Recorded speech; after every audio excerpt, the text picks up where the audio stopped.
The night was thick with silence except for the woman's quiet sobs echoing through the tiny mud house. Her mother-in-law stood outside, shouting to the neighbors.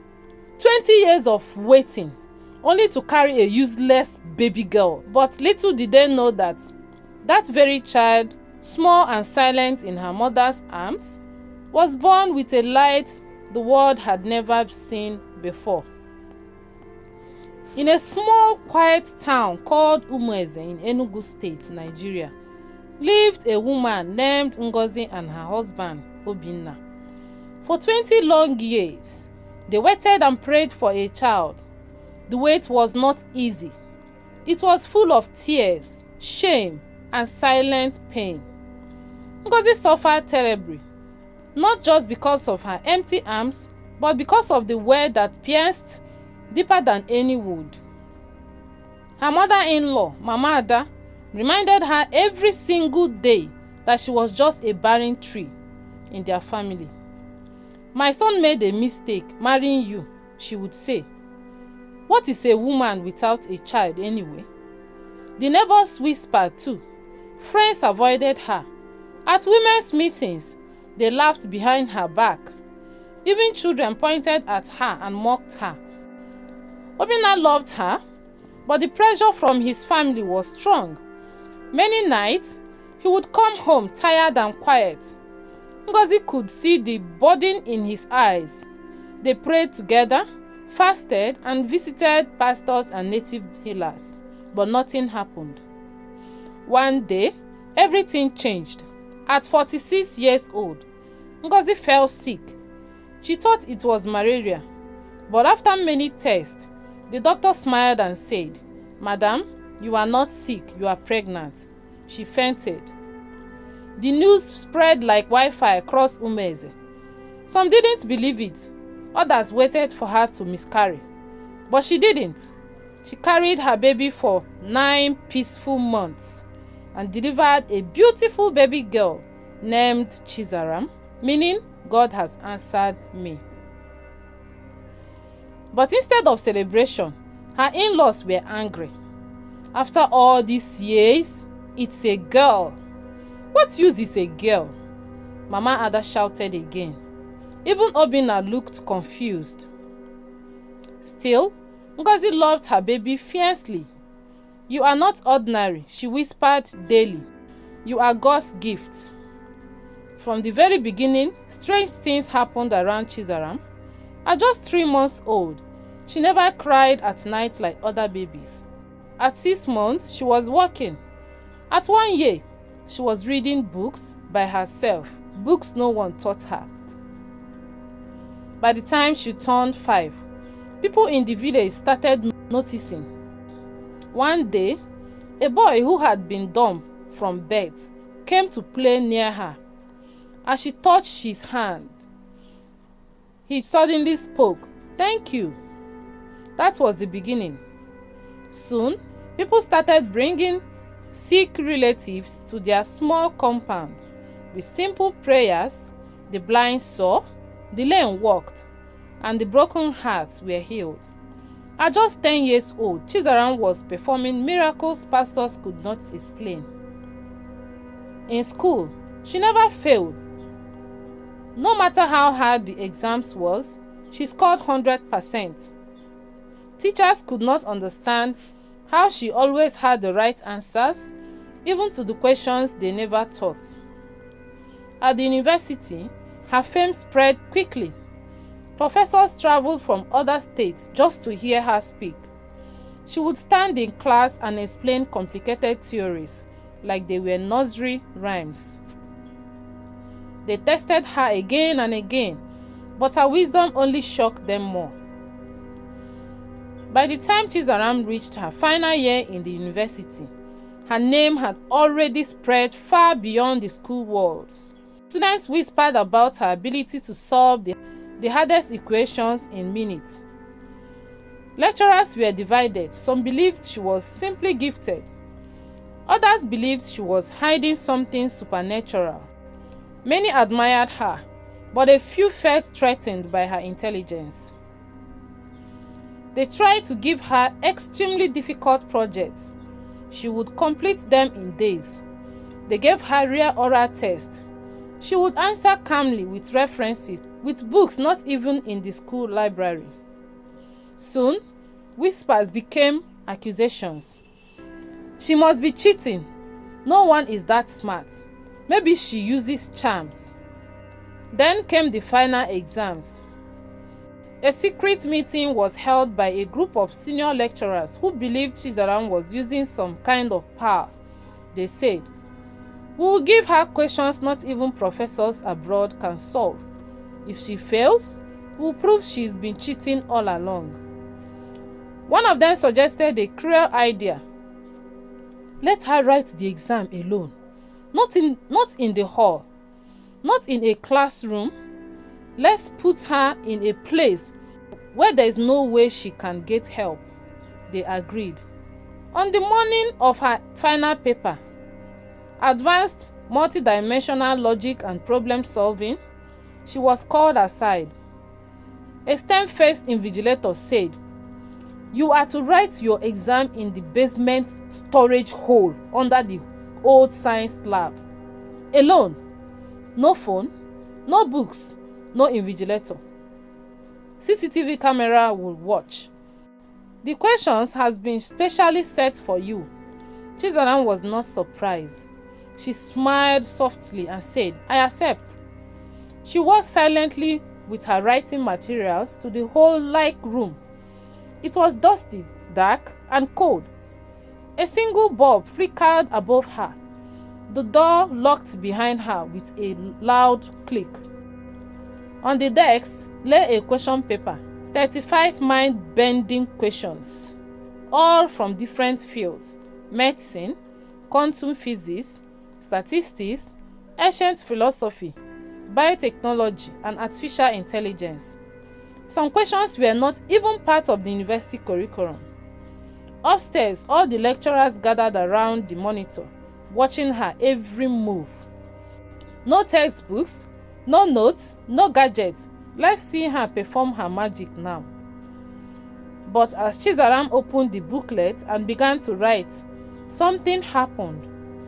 She closed her eyes for a moment and whispered, "Holy Spirit, teach me." She then picked up her pen and wrote without stopping. Her hands moved quickly, as if taking dictation from heaven. Her expressions were calm. Her handwriting was flawless. She even included diagrams, codes, and formulas with explanations that shocked even the most senior professors.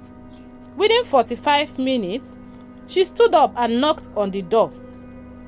"I'm done," she said softly. The professors laughed, thinking she had failed. But when they marked the script, silence filled the room. Each answer wasn't just correct, it was beyond their own understanding. She gave deeper insight into theories they had never heard of. One of the questions was intentionally designed to be unsolvable. Yet, she solved it and added a footnote explaining a more efficient method. They called her in and asked, "Who helped you?" She replied gently, "Wisdom is a spirit, and it doesn't come from man." One professor, known to be harsh, stood and said without shaking hands, "I've been teaching for 28 years, but today I became a student about the God you serve." News of the incident spread like fire. The story was aired on national TV. Students shocked university with divine wisdom, lecturers speechless. Chizaram's script was copied and studied by other universities. A global research institute requested to store it as a sample of unexplained human excellence. Students across the country were inspired. Youth began to seek God more, believing that spiritual wisdom could truly elevate ordinary people. Chizaram said in an interview later, "I wasn't sent to pass exams. I was sent to show that light still lives among us. If God can speak through a donkey, why not through a student?" Till today, the room where she wrote that exam is called the Wisdom Cave. Students often go there to pray and study. Some say they still feel a divine presence there. And that exam became the turning point that finally silenced all her doubters. Soon, TV stations wanted to interview her. Newspapers wrote about her. And just like that, Chizaram became a national figure, then an international one. She became a celebrity, not for her beauty or fashion, but for her divine wisdom, healing powers, and kindness. She used her fame to help the poor, build schools, and inspire millions of young girls. Back in Umeze, her mother-in-law, who once mocked her, now boasted about her. "That's my granddaughter," she told everyone with pride.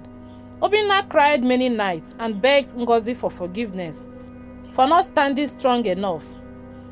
Their lives changed completely. From shame, they moved to glory. From tears to laughter, and all because of a baby girl who was once mocked. After Chizaram rose to fame and began appearing on international news platforms, Nigeria TV channels scrambled to trace her roots. The world was fascinated. How could such divine wisdom and extraordinary power come from a girl born in a small, quiet town like Umweze? One rainy morning, a popular Nigerian TV crew from Galaxy Africa News arrived in Umweze, clad in suits and holding large cameras. They knocked humbly at the gate of a now well-built compound. The gate was opened by an old woman, her head tied with a simple wrapper. It was Mama Ngozi, Chizaram's mother. The interview was held in the family's living room. Though their home had been rebuilt beautifully by Chizaram, the air remained simple and humble. A large portrait of Chizaram hung on the wall, smiling, holding a Bible with rays of light shining from behind her. Ngozi wore a clean white lace blouse and a coral bead around her neck. Her husband, Obinna, sat beside her in a starched native attire, his eyes filled with emotion, even before the first question was asked. The first question: "Madam Ngozi, what was it like before Chizaram was born?" She took a deep breath. "It was pain," she said quietly. 20 years of pain. I was called all sorts of names. My mother-in-law hated me. Some of my friends abandoned me. Even my church sisters kept their distance. People would say, "What kind of a woman is that, who can't carry a child?" I used to cry into my pillow every night. Her voice cracked, but God was watching. She explained how after years of prayers and fasting, she finally took in. I thought it was malaria, but when the doctor told me I was pregnant, I collapsed. I thought he was joking.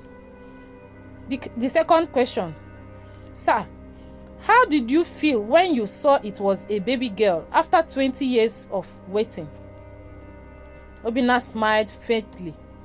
"At first, I won't lie, I was disappointed," he admitted. "My family expected a boy. My mother said, after all these years, a girl? But something told me she wasn't just any child." He paused. She had this strange calmness. Even as a baby, she looked like she could see things others couldn't. What happened when the miracles started? Ngozi's eyes lit up. That was when people changed their tone. One day, she touched a blind beggar on the road. The man screamed, "I can see." I thought it was a joke, but it kept happening. People started coming from other towns. She would touch them and pray, and they would go home healed. Obinna added, even professors came to ask her questions she couldn't possibly know, but she would answer them like she was reading from a book. The hard part: how did your family, especially your mother-in-law, react to Chizaram's fame? Ngozi looked down. Mama Ada, she changed though. One day, she fell seriously ill. None of the hospitals could help. It was Chizaram, her useless baby girl, who laid hands on her. The next morning, Mama got up and danced. The camera zoomed in as tears dropped from Ngozi's eyes. Before Mama died, she begged me. She said, "Please forgive me. You were God's chosen vessel all along. What message do you have for parents waiting for a child or those mocked because of delay?" Ngozi faced the camera directly. Wait on God. Don't give up. Don't let anybody rush or mock you. If He can turn my tears into a testimony known around the world, He can do it for anyone. Obinna added, "Support your wives. Stand by them. I almost lost my faith, but God showed me that His time is perfect." The interview aired that evening and went viral across Nigeria and beyond. People cried watching it. Churches played it during service. Mother-in-law called their daughters-in-law to apologize. Women waiting on the Lord wrote to Madam Ngozi, saying her testimony renewed their hope. More TV stations followed: AIT, Channels, NTA, and even BBC Africa. Each visit added a layer to the story. But Ngozika always ended with the same words. "I was once mocked for bathing a girl, but that girl became a torch in the world's darkest night." By the time Chizaram turned 25, she was already a global name. She had received more awards than she could count from presidents, kings, and world organizations. Yet, in all her greatness, she never stopped praying, never stopped helping, and never forgot where she came from. She often said, "I am not just a woman, I'm a mission." Unlike other women her age, Chizaram lived differently. She refused to get lost in the noise of fame. People asked her often, "You have beauty, brain, power. Why haven't you married?" She would smile and say, "My time will come. My destiny must not be rushed." Many powerful and wealthy men came with proposals, some with private jets, others with diamonds and influence. But Chizaram always prayed first. And one night, God showed her a simple vision: a humble man planting cassava in a farm, praying silently. That man was Ifeanyi, a quiet agricultural engineer from Nsukka, who had never watched TV and didn't even know who Chizaram was. They met at one of her outreach programs in Anambra. He had come to volunteer with his local church group. She noticed his simplicity, his kindness to a crippled child, and his tears during prayer. That night, she said to her assistant, "That is the man." People laughed when she announced their relationship. How can a global star marry a farmer? But Chizaram didn't care. "I'm not marrying title," she said. "I'm marrying destiny." Their wedding was simple, holy, and beautiful. She wore a plain white gown, holding her father's hands as she walked through a garden full of singing children and worship music. That day, rain fell gently, yet no one got wet. As a wife, Chizaram was a partner, not a boss. She and Ifeanyi built schools, hospitals, and farms across Nigeria and parts of Africa. She opened a university in Nsukka for gifted children, especially orphans and poor kids from rural areas. In government matters, she spoke with wisdom no one could argue with. Presidents knelt for her prayers. Nations changed policies after hearing her speak. She helped solve war threats, treat diseases, and bring peace to broken homes. But she also faced battles. At 30, She became the target of a global movement that tried to silence her. They accused her of using spiritual manipulations to gain followers. Media tried to twist her words.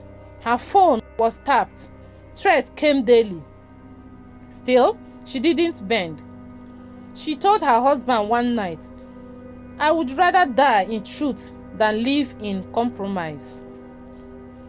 And people rallied around her. Millions across the world protested, prayed, and defended her name. Her faith only grew stronger. Her words became bolder. She told a UN assembly, "I may not have a throne, but I carry heaven's crown. I will speak until light covers this earth." At 32, Chizaram and Ifeanyi were blessed with twins, a boy and a girl. The news broke the internet. The woman who was once mocked as a baby girl is now the mother of nations. Headline read. She named her daughter Nkemdirim, meaning "what is mine stays with me," and her son Chidubem, meaning "God is my guide." They carried their mother's light, but Chizaram was careful not to expose them to fame too early. "Let them grow with God first," she said. She wrote books, simple ones with deep wisdom. One was titled From Shame to Shine, and another, When God Writes Your Story. Both sold millions. Now in her 40s, Chizaram is no longer just a miracle child. She is a woman of nations. Yet every year, she returned to Umweze. She still sits under the mango tree where her mother once wept. She teaches children, hugs old women, and sweeps the church compound. Her mother, Ngozi, now an elderly woman, walks beside her with pride. Obinna, once silenced by shame, now prays openly in thanksgiving. Mama Ada, before passing, begged for her story to be shared so that mothers-in-law across the world would learn that no one has the right to play God over another woman's life. Chizaram became more than a name.